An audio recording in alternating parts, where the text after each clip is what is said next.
성도 여러분 안녕하십니까? 안녕하세요. 날씨가 많이 추워졌는데 건강 유의하시기 바랍니다. 오늘 저는 송곳으로 귀를 뚫은 히브리 종이라고 하는 제목으로 말씀을 드리겠습니다. 성경 출애굽기 21장 1절에서 6절의 말씀을 본문의 말씀으로 삼겠습니다. 내가 백성 앞에 세울 율례는 이러하니라.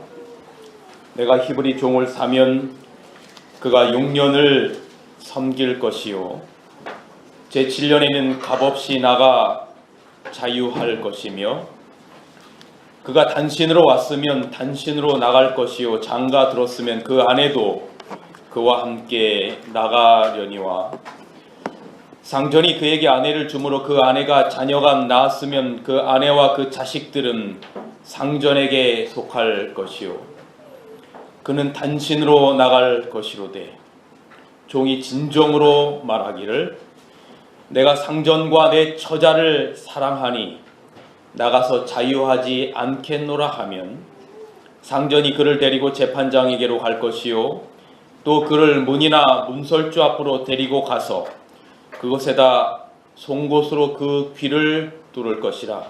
그가 영영이 그 상전을 섬기리라. 아멘. 이스라엘 백성들이 출애굽한 지 한 달 정도의 시간이 지났을 때 그들이 시내산에 이르르게 되었습니다. 하나님께서 시내산에 모세를 부르시고 그 시내산에서 하나님께서 모세에게 율법을 주셨습니다.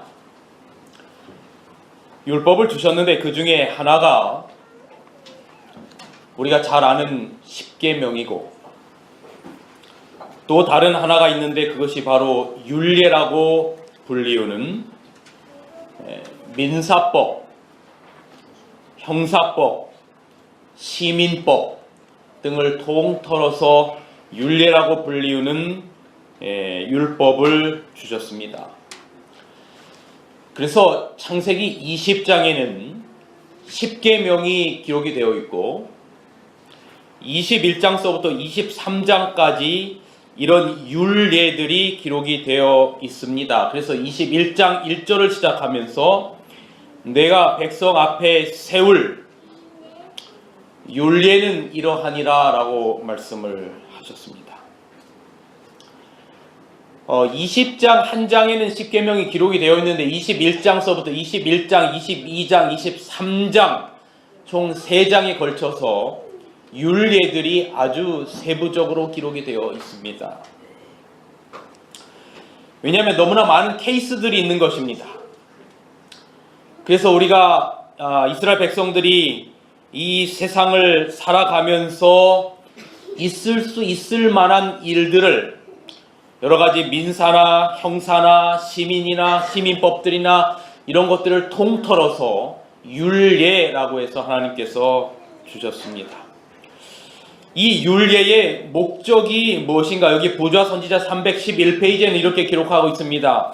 이 법들은, 이게 다시 말하면 이 율례는 모세에 의하여 기록되었고, 다시 말하면 십계명은 친히 하나님께서 기록하셨지만 이 율례는 하나님에 의하여 받아서 기록을 누가 했냐면 모세가 기록했습니다. 그리고 국법의 기초로서 이스라엘 백성들이 앞으로 이제 민족이 이루어지면, 나라가 이루어지면 그 국법의 기초로서, 다시 말하면 우리로 말하면 헌법의 기초로서 십계명과 함께 조심스럽게 보관되었다 이렇게 기록하고 있습니다.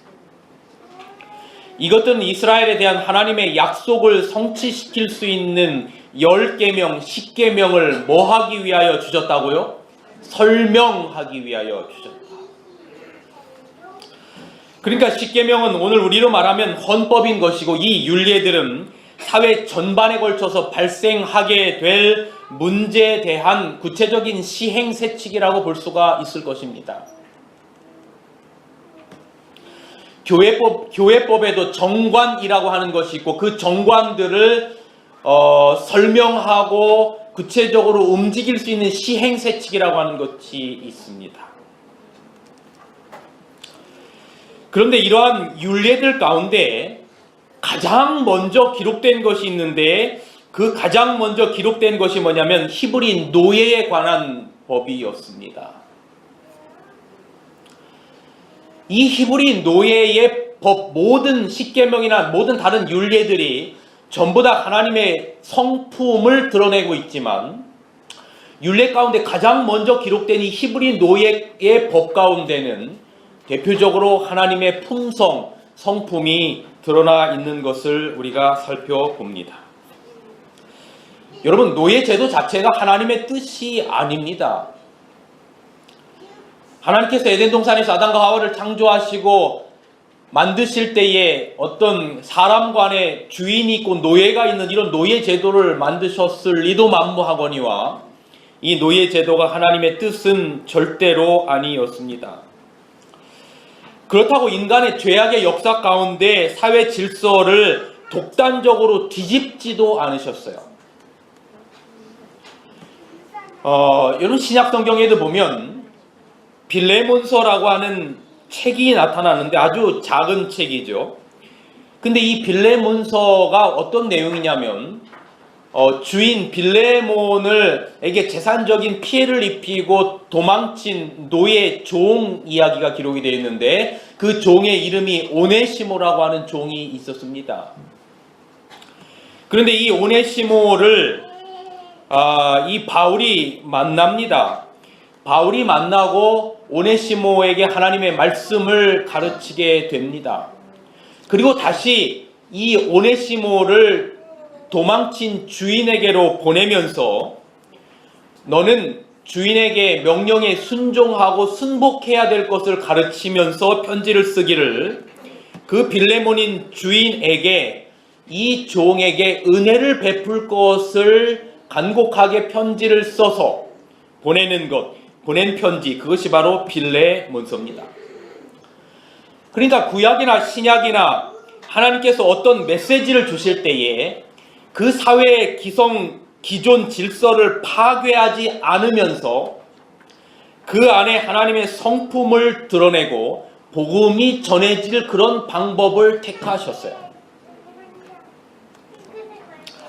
여기 사도행전이라고 하는 책 460페이지에 보면 이렇게 기록하고 있습니다. 사회의 기성 질서를 독단적으로나 돌연히 뒤집어 엎는 것은 사도의 사업이 아니었다. 다시 말하면 노예제도가 하나님의 뜻이 아니니까 이 세상에 존재하는 모든 노예제도를 다 뒤집어 엎어야 된다라고 그렇게 말하는 것이 아니고, 그렇게 뒤집어 엎는 것은 사도의 사업이 아니었다. 이것을 시도하는 것은 복음의 성공을 방해하는 일이 될 것이었다. 그러나 사도는 바로 노예제도의 기초를 공격하는 원칙들, 만일 시행된다면 제도 전체를 분명히 무너뜨릴 원칙들을 가르쳤다 기록하고 있어요. 여러분, 이것은 오늘날 우리가 이 사회에서 일어나는 사회 문제와 우리 그리스도인이 어떤 자세를 취해야 될지를 분명하게 성경적으로 또 예언의 신적으로 가르쳐주는 내용이라고 생각합니다. 이 사회에 많은 불의들이 있고 부조화들이 있고 잘못된 부분들이 있는데, 우리 그리스도인들이 그런 부분들을 볼 때 어떤 입장을 취해야 될 것인지를 히브리 노예 제도나 신약 성경의 메시지를 통해서 우리에게 간접적으로 조명하고 있다고 생각을 합니다. 그것은 어떤 일이 하나님의 뜻이 아니고 사회의 어떤 바람직한 현상은 아니지만 우리 그리스도인들이 그것을 뒤집기 위해서 어떤 무력 행사를 할 것이 아니라고 하는 것을 이야기하고 있는 것입니다. 그런데 여기 이야기하고 있는 게 뭐냐면, 그러나 사도는, 오타가 났네요. 그러나 사도는 노예제도 자체를 무너뜨리는 어떤 뒤집어 엎는 독단적인 시도를 한 것은 아니었지만, 하나님의 뜻이 아닌 노예제도의 기초를 공격하는 원칙들, 만약에 그것이 시행된다면 제도 전체를 분명히 와해시킬 수 있는 원칙들을 가르쳤다라고 기록하고 있는 것입니다. 이것이 바로 오네시모에게 보내면서 그 오네시모를 종으로서 대하지 말고 자식으로서 사랑으로서 대하라고 하는 그 원칙들이 시행된다면 노예제도 자체는 결국은 와해될 것이라고 하는 그런 의미를 여기에 기록하고 있는 것입니다. 그러니까 이 노예제도라고 하는 것은 죄의 영향력 아래 사람이 만든 것이 분명하지요. 에덴 동산에서 있을 수 없었던 것입니다. 그런데 역사의 물줄기가, 죄의 역사의 물줄기가 그런 방향으로 흘러가요.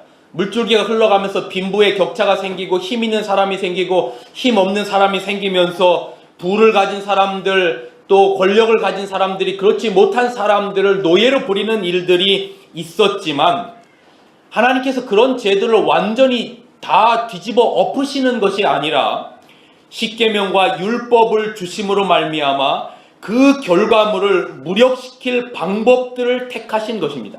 그래서 그 원칙들을 주셨는데 그것이 시행된다면 그런 모든 것들이 밑에서부터 차츰차츰 무너질 원칙들을 주셨다. 그런데 그 원칙이 무엇이냐? 그 원칙이 오늘 히브리 노예 제도 가운데 드러나 있다는 얘기죠. 그걸 한마디로 보면 우리가 너무나 많이 들어서 잘 아는 말씀인 이것입니다. 그 모든 기초를 무너뜨릴 하나님께서 가르쳐 주시는 원칙 시행하기만 하면 이 세상의 모든 고통들이 없어질 그 원칙이 무엇이냐? 그게 바로 하나님을 사랑하고 이웃을 뭐하라? 사랑하라. 이것이 율법과 선지자의 강령이니라. 바로 사랑과 은혜가 원칙이라고 하는 것이에요. 자, 오늘 그 이야기를 본문을 통해서 좀 자세히 살펴보겠습니다. 여러분, 히브리인들이 동족을 노예로 삼는 경우가 성경에 두 가지 경우가 나타나고 있는데 하나는 출애굽기 22장에 어떤 가난한 사람이 도둑질을 하게 됩니다. 먹을 게 없어서 혹은 어떤 이유로 도둑질을 하다가 걸렸는데 도둑질 하다가 걸린 경우에는 몇 배로 보상하라고 출애굽기 22장 기록하고 있냐면 4배 혹은 5배로 보상하라고 그랬어요. 이게 율례 안에 들어있는 것입니다. 시민법 뭐 등등 많은 법들이 들어있어요. 그런데 이 도둑이 너무나 가난해서 자기가 훔친 물건의 4배나 5배를 갚을 수가 없는 경우에 그의 몸을 팔아서 노예가 되었어요.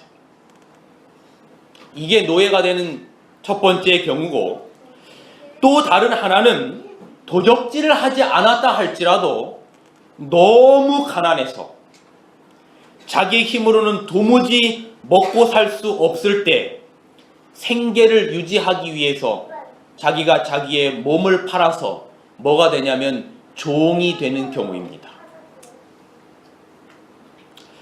그런데 하나님께서 이 두 가지 경우에 노예 제도를 허용하시더라도 그 노예 제도 가운데 하나님께서 만약 시행한다면 강압적으로가 아니라 자연스럽게 노예 제도가 사라질 만한 원칙을 두셨는데, 그 원칙 사랑과 은혜를 두셨는데 그게 바로 뭐냐면 6년이 지나서 7년이 되면 그 노예가 된 종을 뭐하라고 하는 것입니까? 자유를 주라라고 하는 것이었어요. 출애굽기 21장 12절 우리 같이 한번 읽어볼까요? 내가 히브리 종을 사면 시작.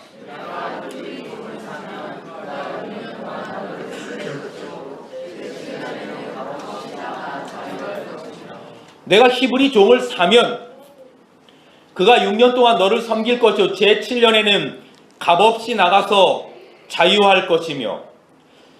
그러니까 여러분, 이 히브리 노예 제도는 왜 하나님께서 출애굽기 20장에 십계명을 주시고 21장서부터 23장까지 율례들 시행세칙들을 주시면서 가장 먼저 히브리 노예에 관한 법을 주셨을까를 생각해 보니까 이 히브리 노예의 법 안에 모든 그 율례들을 다 포함할 만한 하나님의 그 사랑의 원칙과 그 은혜가 이 안에 깊이 들어있다라고 하는 것이죠. 그러니까 이 노예 제도는 망한 사람 회생시키는 제도예요. 살리는 제도입니다. 회복의 기회를 주는 은혜의 제도인 거예요.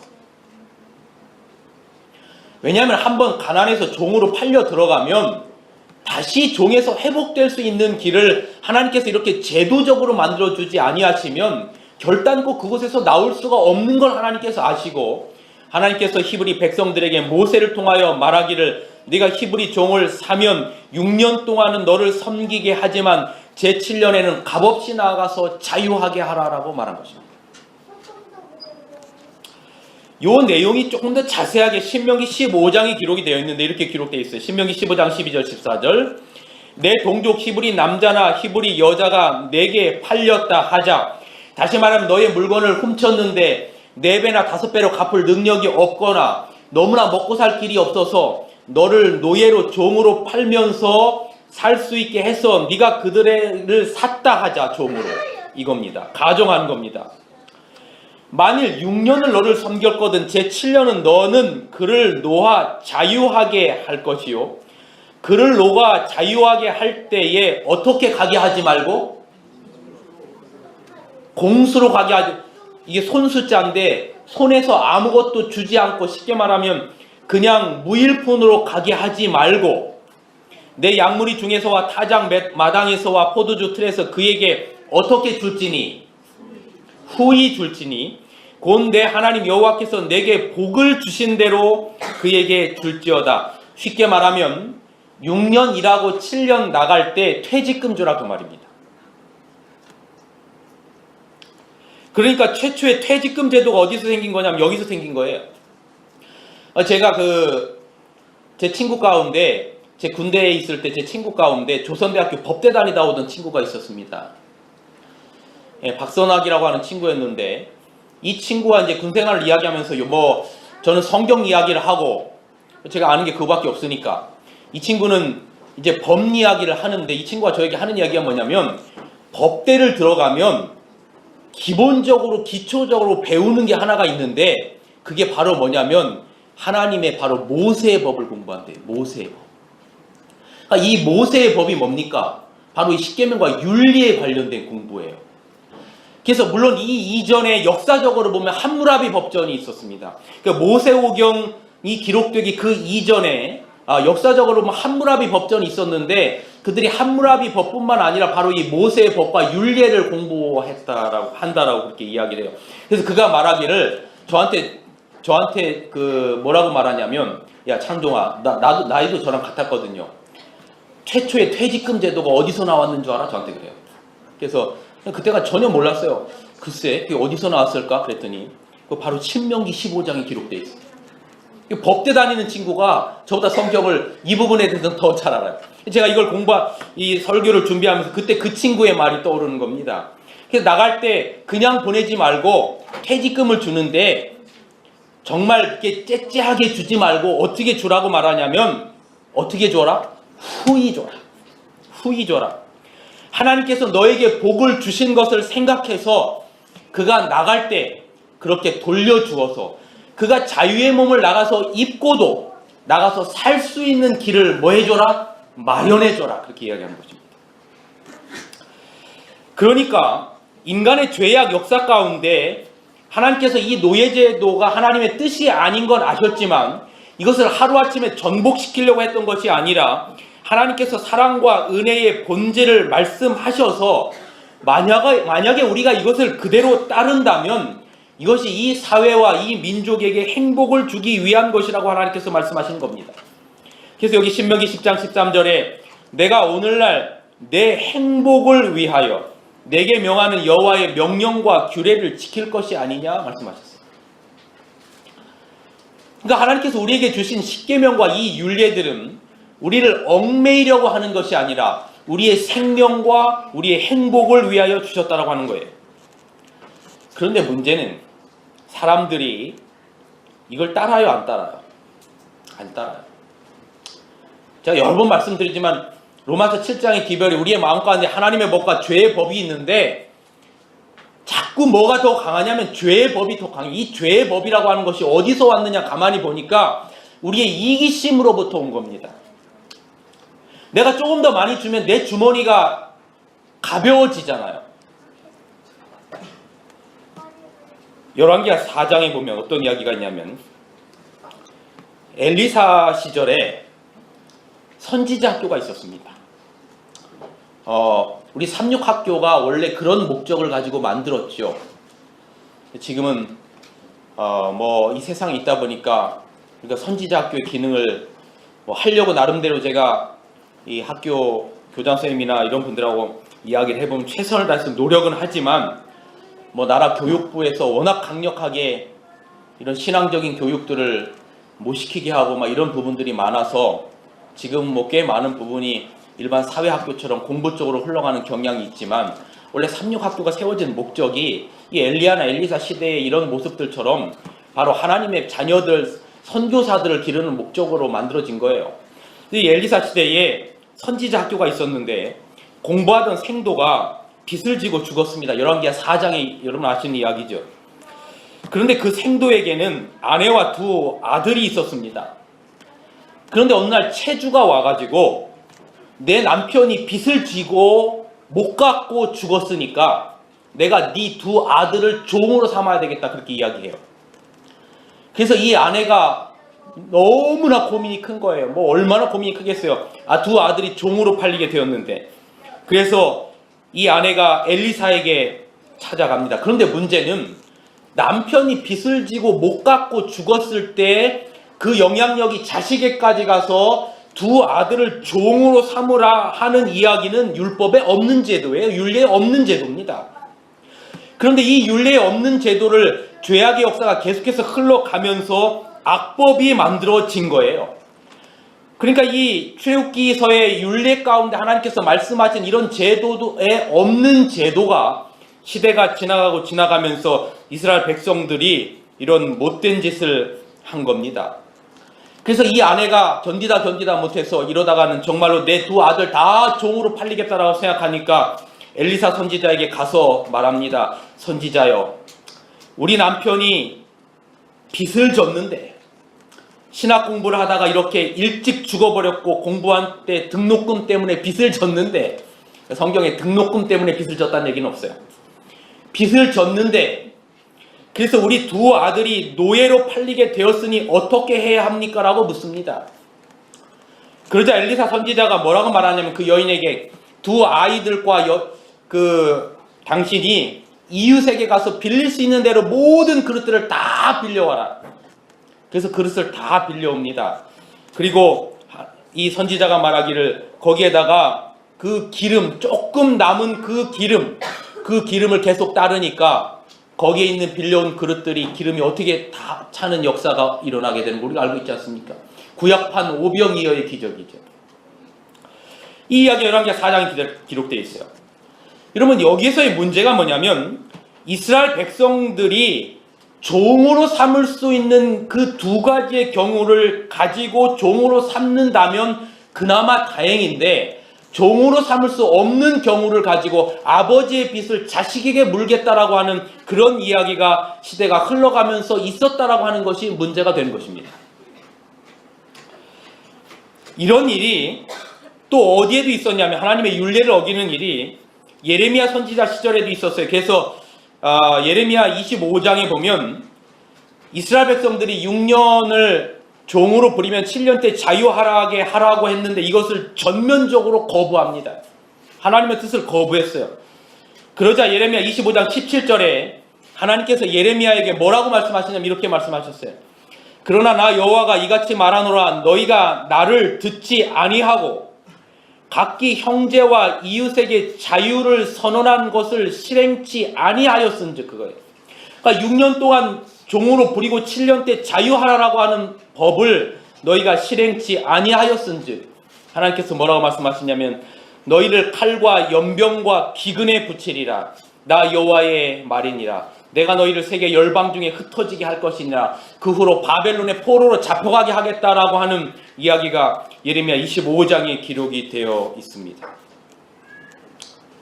하나님의 율례를 어긴 것에 대해서 하나님께서 대단히 진노하시는 모습을 예레미야 25장 17절을 통해서 보게 된 것이죠.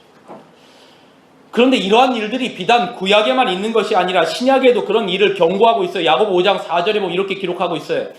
보라, 너희 밭에서 추수한 품꾼에게 주지 아니한 싹시 소리 지르며 그랬어요. 이 의인법이죠. 품꾼에게 줘야 될 이 마땅한 임금을 주지 아니한 그 싹시 소리를 지르며 그 추수한 자의 우는 소리가 만군의 주의 귀에 어떻게 했느니라? 들렸느니라. 오늘날 용어로 표현하면 이 뭐 갑질 그런 것도 되지 않겠습니까? 그러니까 하나님께서 말씀하신 십계명이나 윤리의 정신으로 우리가 돌아가면 우리가 이 땅에서도 행복을 얻고 이 사회도 행복을 얻을 수 있다라고 하는 그런 말씀을 우리가 다시 한번 새기게 되는 것입니다. 자, 우리가 다시 본문으로 돌아갑시다. 여러분, 한 히브리 노예가 7년이 드디어 되었습니다. 이제 6년 동안 주인을 섬기고 자유의 시간이 된 겁니다. 그런데 이런 경우가 있었어요. 총각이 종이 된 후에 주인이 여종을 그 남종에게 주어서 만약에 결혼을 해서 자식을 낳게 될 경우에 이 경우는 7년이 되어서도 여종과 자녀들은 주인에게 속하게 되어 있었습니다. 자, 여기 출애굽기 21장 4절을 보겠습니다. 상전이 그에게 아내를 주므로 그 아내가 자녀가 낳았으면 그 아내와 자식들은 누구에게 속한다고요? 상전에게 속할 것이요 그는 단신으로 나아갈 것이로되. 여러분, 이 경우를 우리가 한번 상상해 보자고요. 6년 동안 어떠한 이유로든지 종이 되어서 주인을 섬겼어요. 드디어 이제 히브리 법에 의하여 7년 때 자유를 얻어서 나갈 때가 되었는데, 그가 종이 될 때는 총각이었는데 이 총각이 너무나 성실하게 일하는 거예요.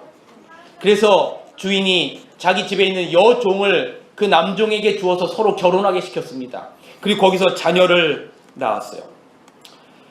이제 7년째 될 때, 나가게 될 때 이 윤리에 의하면 아내와 자식은 누구에게 속했기 때문에, 주인에게 속했기 때문에 두고 나가야 되는 것입니다. 이 종은 오래전부터 이런 날이 오면 어떻게 할 것인가 고민했어요. 자유를 선택해야 할 것인가, 사랑을 선택해야 할 것인가.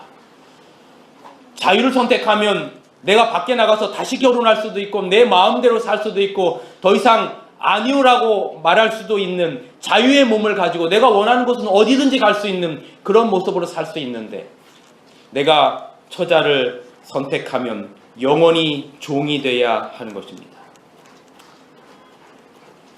드디어 그날 밤, 내일이면 7년째가 되는 날입니다. 그동안 정말로 오래 생각해 왔지만 막상 결정하려고 하니까 너무나 고민이 되는 거예요. 밤새 잠이 오지 않아서 하늘 밖으로 나가서 하늘의 별들에게 물어봅니다. 아무리 물어봐도 별들이 답이 없어요. 아내는 어린 자식과 밤새 잠 못 자고 뒤척이는 남편의 모습을 물끄러미 바라보는 겁니다. 얼마나 기다리던 자유인지를 아는 아내와 어린 자식은 아무 말 없이 아버지와 남편의 결정을 기다리는 겁니다. 드디어 7년째 되는 날 이른 아침, 이 종은 주인 앞으로 나아갑니다. 안개가 좌욱한 그 뜰을 지나서 드디어 주인 앞에 나아갔어요. 그 옆에는 아내와 자식, 다른 많은 종들이 있습니다. 이 종이 어떤 선택을 할 것인지 숨죽여 기다리고 있습니다. 조용히 주인이 묻습니다. 잘 잤는가? 네. 무거운 침묵이 흐릅니다. 그래, 자네.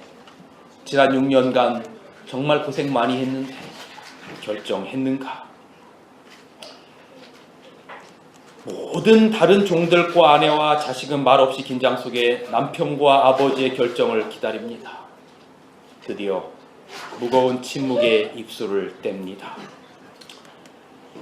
지난 6년간 나는 수없이 많은 자유를 그리워했지만 나의 마음 가운데 떠나지 않는 한 가지는 나는 내 처자를 사랑한다는 것입니다. 그리고 나는 주인을 사랑합니다. 그가 말합니다. 내가 주인을 사랑하고 내 처자를 사랑하니 내가 이제부터는 주인의 종이 되어서 영영이 주인을 섬기겠습니다. 환호성이 나옵니다. 사람을 위해서, 사랑을 위해서 자유를 버린 남편과 아버지를 보며 눈물을 주르르 흘립니다. 이제 그는 영영한 종이 되어야 하는 겁니다. 성경은 그 부분에 관하여 이렇게 기록하고 있습니다. 출애굽기 21장 5절, 종이 진정으로 말하길, 여기 진정이라고 하는 말을 우리가 주의해야 합니다. 그냥 하는 말이 아니고 종이 진정으로 말하기를, 내가 상전과 내 처자를 사랑하니 나가서 자유하지 않겠노라 하면 상전이 그를 데리고 재판장에게로 갈 것이요, 또 그를 문이나 문설주 앞으로 데리고 가서 그것에다가 송곳으로 그 귀를 뚫을 것이라. 그가 영영이 그 상전을 섬기리라. 종이 만약에 내가 처자를 사랑하니 영영이 자유하지 않겠노라 라고 선언함과 동시에 이 종은 누구에게로 나아가야 되냐면 재판장에게로 나아가야 됩니다. 그리고 문설주에다 대고 귀를 뚫는데 송곳으로 귀를 뚫으라, 그렇게 말하고 있습니다. 아팠을까요? 귀에서 흐르는 피가 볼을 타고 흐르지만 그의 마음만은 행복했을 겁니다. 자기가 선택할 수 있는 자유를 가지고 무엇을 선택했냐면 자기가 밖으로 나가는 것을 선택한 것이 아니라 자기의 자유로, 여기 종이 진정으로 말한다 라고 하는 이 말의 의미는 사람들이 가지고 있는 자기의 자유의지로 선택하여 말하기를 이라고 하는 의미를 가지고 있는 것입니다.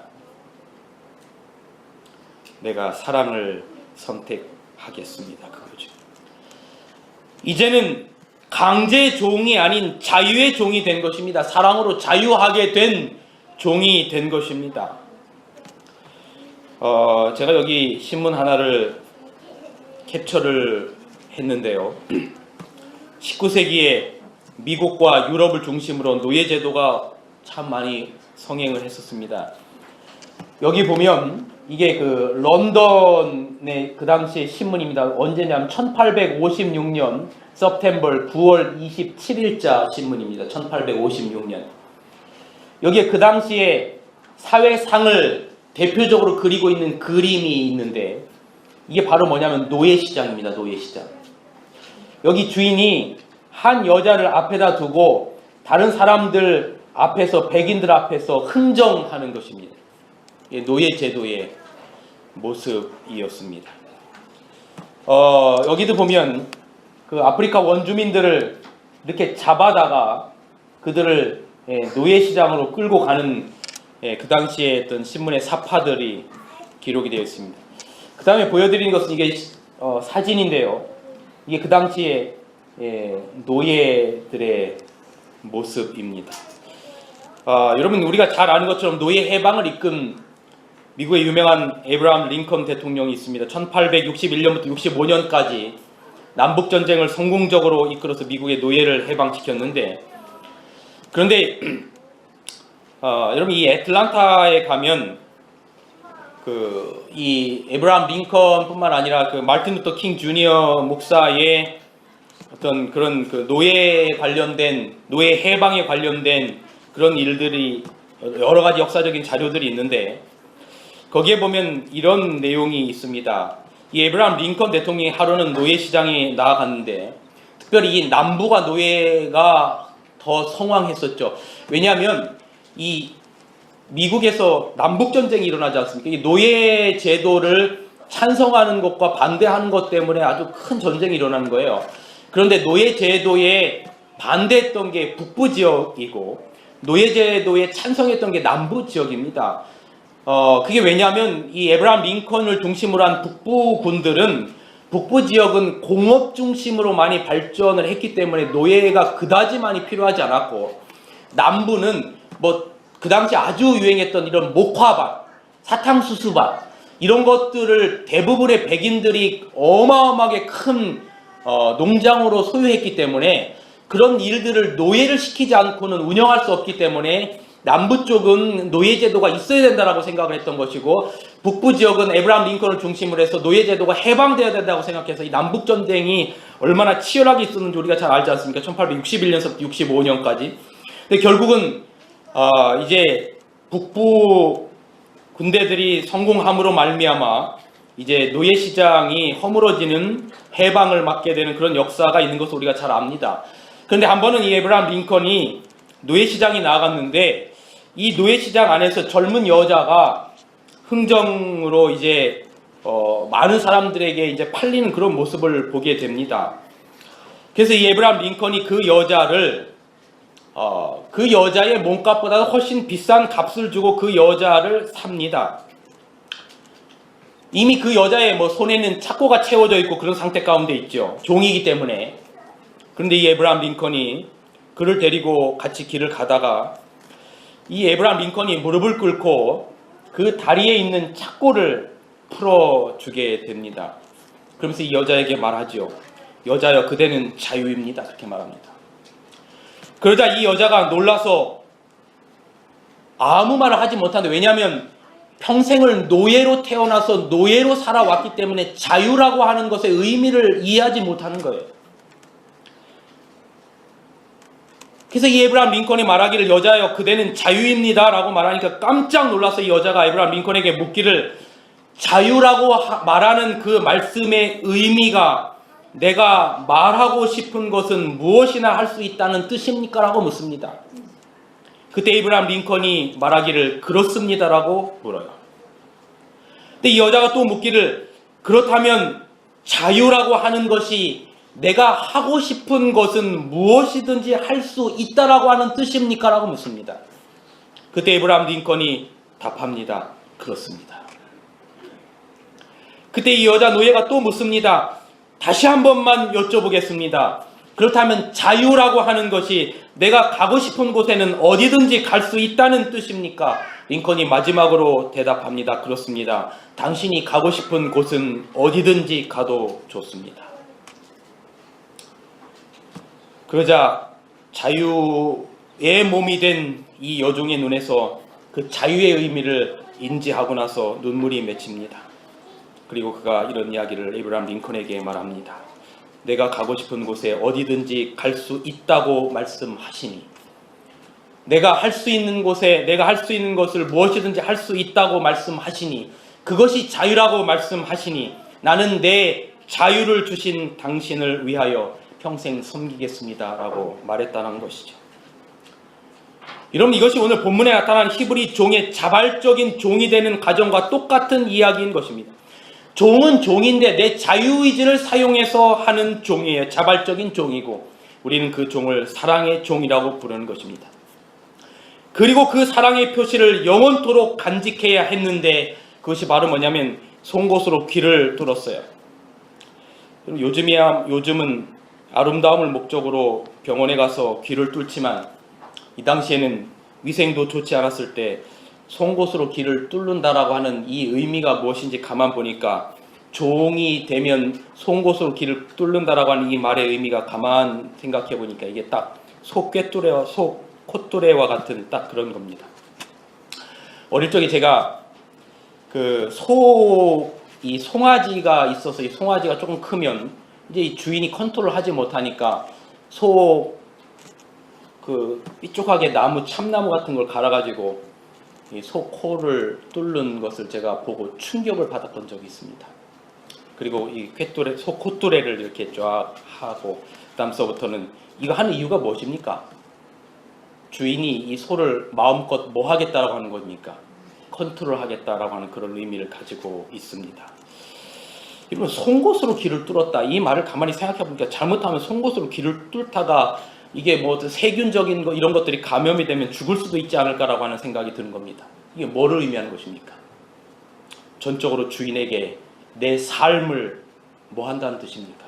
맡긴다는 거예요. 이제는 당신이 내 삶을 전적으로 컨트롤하라라고 하는 의미입니다. 이것이 바로 사랑의 종의 징표가 되었던 겁니다.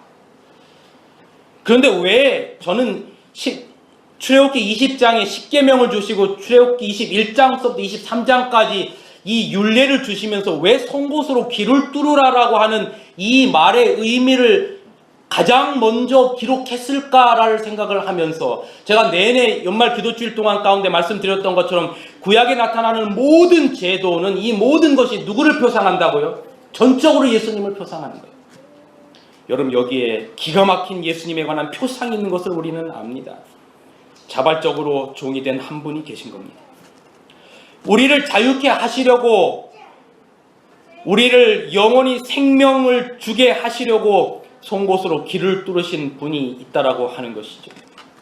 그분이 바로 예수님이고, 이 히브리 노예에 관련된 법은 또한 예수님을 표상하는 거예요. 그런데 예수님이 과연 귀를 뚫으셨을까? 성경에는 예수님이 귀를 뚫었다라고 하는 말은 없어요. 예수님께서 우리를 자유케 하시려고 십자가에서 손과 발이 뚫리셨습니다. 그래서 이 징표를 영원히 가지시겠다 그랬어요. 그래서 너의 그 귀에 송곳으로 뚫고 이것이 영영한 너의 징표가 되겠다라고 하는 것은 예수님께서 이 땅에서 우리를 위하여 죄의 종이 되셔서 그 십자가의 자국을 영원히 가지심으로 말미암아 영원히 우리를 위한, 하나님을 위한 종의 징표를 가지고 계신다라고 하는 표시지요.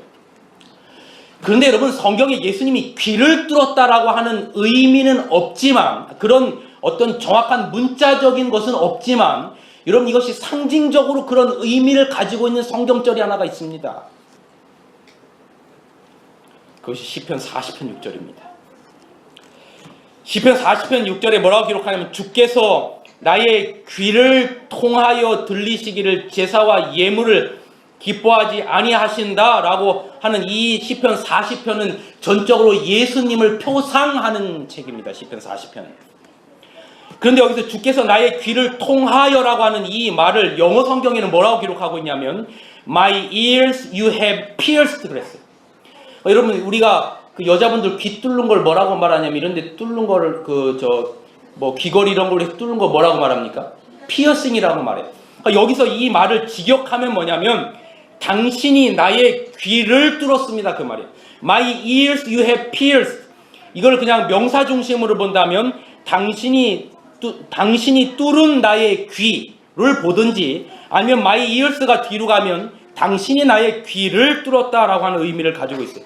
그러므로 이 말의 표상적인 의미가 뭐냐면, 실제로 예수님이 귀가 뚫린 건 아니고 손과 발이 뚫리셨지만, 이 말의 표상적인 의미가 뭐냐면 예수 그리스도는 하나님께 귀를 뚫은 그런 종이 되셨다, 그 말이에요. 이 말은 뭐냐면 전적으로 하나님께 순종하겠다는 의미를 가지고 있어요. 이 노예가 송곳으로 귀를 뚫었을 때 전적으로 주인에게 순종하겠다는 의미를 가지고 있는 것처럼, 예수님께서 십자가에 달리셨다라고 하는 그 말의 의미는, 손과 발이 못 바뀌었다라고 하는 그 말의 의미는 무엇인가 하면 전적으로 하나님께 순종하고 하나님의 종의 되고, 또 다른 하나가 뭐냐면 이 히브리 종이 아내와 자식을 위하여 영원히 종이 된 것처럼 우리를 위하여, 여러분과 저를 위하여 영원한 사람의 종이 되시겠다라고 하는 표상을 가지고 있는 것입니다. 그래서 빌립보서 2장 5절서 8절에는 이렇게 기록하고 있어요. 너희 안에 이 마음을 품으라. 너희가 품어야 될 마음은 그 어떤 다른 마음이 아니라 이 마음을 품으라. 곧 그리스도 누구의 마음이니? 예수의 마음이니. 그는 근본 하나님의 본체시나 하나님과 동등됨을 취할 것으로 여기지 아니하시고 오히려 자기를 비워 종의 형체를 가져, 귀를 뚫는 표상적인 종의 형태를 가져, 손과 발에 영원한 못자국을 가져 사람들과 같이 되셨고 사람의 모양으로 나타나셨음에 자기를 낮추시고 죽기까지 복종하셨으니 곧 십자가에 죽으시니라. 사랑하는 여러분, 하나님의 자녀가 된다라고 하는 것은, 그리스도인이 된다라고 하는 것은 그분의 마음을 품고 산다라고 하는 거예요. 우리가 품어야 할 그리스도의 마음이 무엇입니까? 바로 자기를 비워 남을 높이며 서로 사랑하는 율법과 율례의 정신입니다. 하나님을 사랑하고 이웃을 사랑하는 것입니다. 이것이 율법과 선지자의 강령이고 십계명의 정신이요 율법의 율례의 정신입니다. 말씀을 줄이면서, 여기 미국의 이 크리스천 가수 가운데 밥 딜런이라고 하는 사람이 있는데, 이 사람이 부른 복음성가 가운데 이런 이야기가 있습니다. You are gonna have to serve somebody. Well, it may be the devil or it may be the Lord, but you are gonna have to serve somebody 라고 하는 가사가 있어요. 이 말의 의미가 뭐냐면, 당신은 누군가를 섬겨야 합니다. 그 누군가는 악마가 될 수도 있고 아니면 예수님이 될 수도 있습니다. 그러나 당신은 그 둘 중에 누구를 섬겨야 합니다. 여러분, 우리가 어차피 종이 되어야 한다면 누구를 섬기는 종이 되시겠습니까? 우리가 하나님을 섬기는 사랑의 종이 되시기를 간절히 바랍니다. 하나님을 섬긴다는 가장 큰 표시는 서로 사랑으로 종 노릇하는 것입니다. 형제들아, 너희가 자유를 위하여 부르심을 입었으나 그러나 그 자유로 육체의 기회를 삼지 말고 오직 사랑으로 서로 종 노릇하라. 사랑이 없고 섬김이 없고 귀뚜름이 없는 신앙, 이것은 하나님을 믿는 신앙이 아닙니다. 연말입니다. 서로를 더 돌아보고 서로를 더 돕고 더 귀히 여기는 진정한 그리스도의 사랑의 종들이 되시기를 간절히 바라면서 말씀을 드리겠습니다. 이제는 우리 하나님의 사랑과 예수 그리스도의 은혜와 성령 하나님의 감화 감동 교통하심이 저희들의 자유를 이용해 서로 사랑으로 종노릇하기를 결심한 우리 온 성도들 위해 지금부터 영원까지 함께하여 주옵소서. 예수님의 이름으로 기도하옵나이다. 아멘.